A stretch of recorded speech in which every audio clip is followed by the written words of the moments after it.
শাকিব খানের শত্রুরা আরেকবার ধরা খাইল।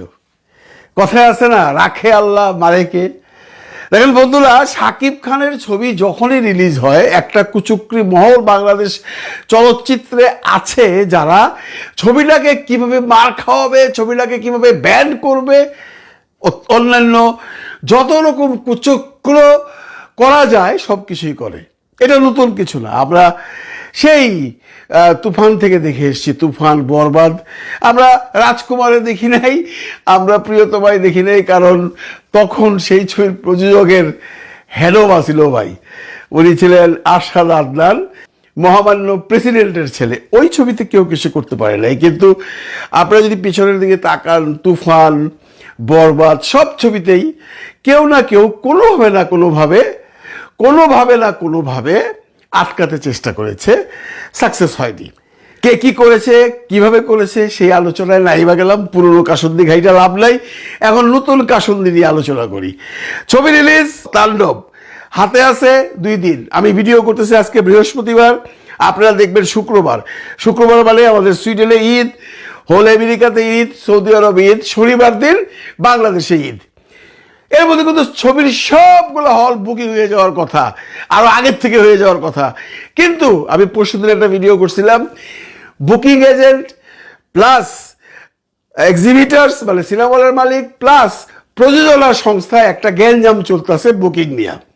কেননা প্রযোজনা সংস্থাকে একটি মহল বুঝাইছে, সেই কুচক্রি মহল, সেই যারা শাকিবকে মারতে চায়, শাহরিয়ার শাকিলকে ওই গ্রুপটা বুঝাইছে আপনি ছবি এইবার সেম পার্সেন্টেজে দেবেন না, আপনার ছবি বড় ছবি আপনি তো দেবেনই না, আমরা বাকি যে ছবিগুলো রিলিজ হচ্ছে কেউই পুরনো কন্ট্রাক্ট অনুযায়ী ছবি দেবে না। আমরা সবাই একজুট হয়েছি, আমরা পার্সেন্টেজ বাড়াতে চাই। হল মালিকরা আমাদেরকে নিষ্পেষিত করেছে এতদিন। আমি কালকেও বলেছি হল মালিকরা কিভাবে নিষ্পেষণ করেন। আমরা সবাই একজুট হয়েছি, আপনি ছবি দেবেন না, আমরাও ছবি দেব না, দেখি ওরা কি চালায়। হল মালিকরাও গো ধরে বসে আছে যে আমরা যে নিয়মে বরবাদ চালিয়েছি সেই নিয়মে টাকা দেব, এর বেশি আমরা দেবো না। হল মালিকরা যাচ্ছে না, তারা একটা জোট বেঁধেছে। এর মধ্যে 2-4টা সিনেমা হল ওই সমিতির সাথে বিক্রি করে হাই রেন্টাল দিয়ে করে ফেলছে, কিন্তু বড় বড় 14টা সিনেমা হল যায় নাই। বৃহস্পতিবার হয়ে গেছে, শুক্রবারের পরে ঈদ, এই 14টা হল আসছে না। তো শাহরিয়ার শাকিল ন্যাচারালি ভাবলো এই 14টা হল থেকে ওরা খবর নিয়ে দেখেছে বা ওদের কাছে কাগজপত্র আছে, আমি বলেছি আপনাদেরকে, সেম ম্যানেজার কাজ করেছে। এই 14টা হল বরবাদ ছবির থেকেই 4.5 কোটি টাকা শেয়ার দিয়েছে। 4.5 কোটি টাকা তো ভাই কম টাকা না। শাহরিয়ার শাকিলের কাছ থেকে কি এই 4.5 কোটি টাকা চলে যাবে? কিন্তু শাহরিয়ার শাকিল যেহেতু কমিটেড, ওই কুচক্রি মহলটি বলেছে কেউ কোনো সিনেমা দিবে না যদি পার্সেন্টেজ না বাড়ায়, আপনারাও দিবেন না। তো শাহরিয়ার শাকিল তো কমিটমেন্টের মানুষ, সে ভাবলো ওরা কেউ দিবে না, আমিও দিব না, ঠিক আছে, কিছু আর করার নেই, চুপচাপ বসে আছে।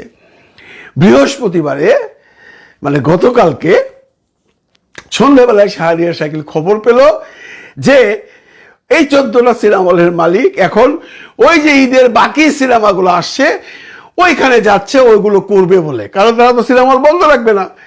খবর নিয়ে জানলো ওই যে সিনেমা হলগুলো করছে বাকি ছবিগুলো তাণ্ডব বাদ দিয়ে সেই পুরনো রীতিতেই করছে, কেউই পার্সেন্টেজ বাড়াচ্ছে না। যে নিয়মে বরবাদ চলেছিল সেই নিয়মেই যে বাকি ছবিগুলো আছে তাণ্ডব ব্যতীত, সেই ছবিগুলো করবার জন্য সেই 14টি হল ঘোরাঘুরি করছে বা কেউ কেউ করেও ফেলেছে সাইন। শাহরিয়ার শাকিল তখন বুঝতে পারলো আমি তো ট্র্যাপে পড়ে গেছি ভাই। আমাকে বলা হলো যে কেউই পার্সেন্টেজ না বাড়ালে ছবি দেবে না, কিন্তু ওরা তো ওদের ছবি দিয়ে দিচ্ছে, আমি কেন লস করব? সন্ধেবেলায় শাহরিয়ার শাকিল কামাল, গেরিসনের কামাল, যার 10টা সিনেমা হল, সেই সিনেমা হলগুলো কি কি পরে বলছি, এবং উল্কার রফিক, উল্কা সিনেমা হল মালিক, ওরা ওদের দুইজনকে ডেকেছে। বেসিক্যালি কামালকে ডেকেছিল, কামাল রফিক সাহেবকে নিয়ে গেছে। নিয়ে গিয়ে যেটা শুনলো শাহরিয়ার শাকিল যে তাদের মধ্যে 14 হলের মধ্যে কয়েকজন অন্য ছবিগুলো করার চেষ্টা করছে, তারা চালাবে না তাণ্ডব এবং এরাও চালাবে না।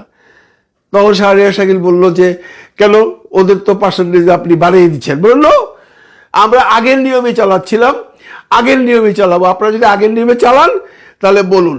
এই সন্ধ্যে থেকে রাত্র 10টা পর্যন্ত ধ্যান দরবার করবার পর সেই 14টা হল আজকে হয়ে গেছে তাণ্ডবের জন্য। 14টা হল কিন্তু সব বড় বড় হল বন্ধুরা। এর মধ্যে আছে যশোরের মণিহার, এর মধ্যে আছে সিলেটের নন্দিতা, এর মধ্যে আছে ঢাকা ক্যান্টনমেন্টের সাভার যে ক্যান্টনমেন্টের বড় হলটা, এর মধ্যে আছে লায়ন সিনেপ্লেক্স কেরানীগঞ্জ, এর মধ্যে আছে মধুবন বগুড়া।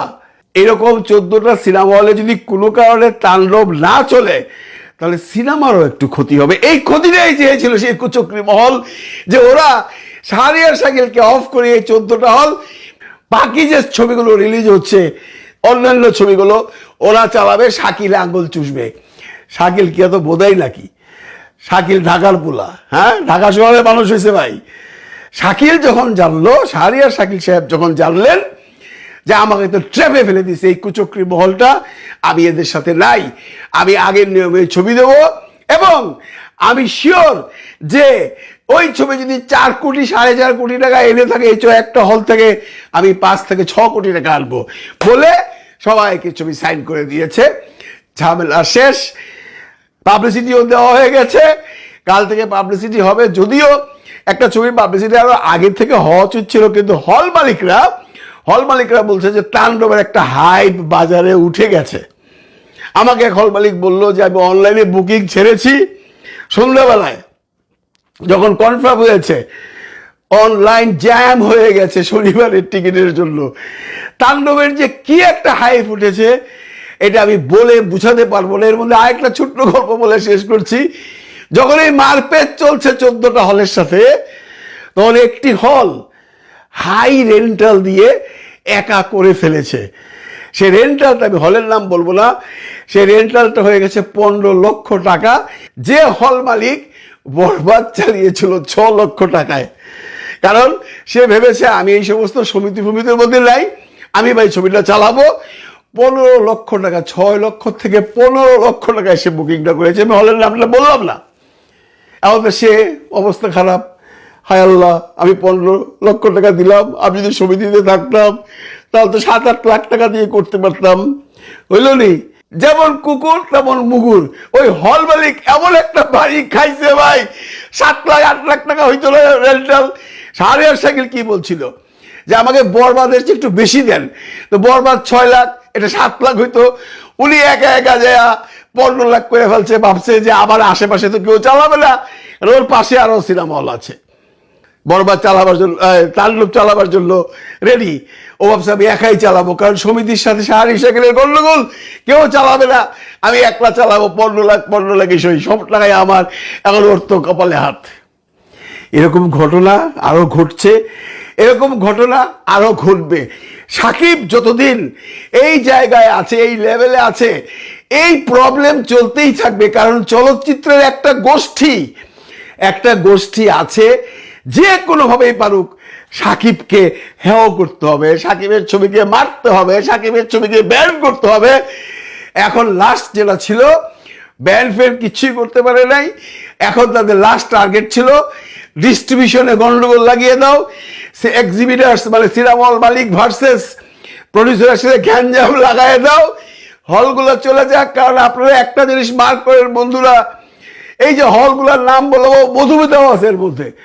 মধুমিতার মতো হলে যদি সিনেমা না চলে তাণ্ডব, তাহলে এটা কেমন দেখায়? বাংলাদেশের অনেক সাকিব ভক্তরা আছে মধুমিতার সিনেমা দেখে, কারণ তারা সিনেপ্লেক্সে 500-600 টাকা দিয়ে দেখতে পারে না। তাদের আস্থার জায়গায় মধুমিতা, সেই মধুমিতাও ছিল এই 14 হলের লিস্টে। মধুমিতা নাই, বলিহার নাই, মধুবন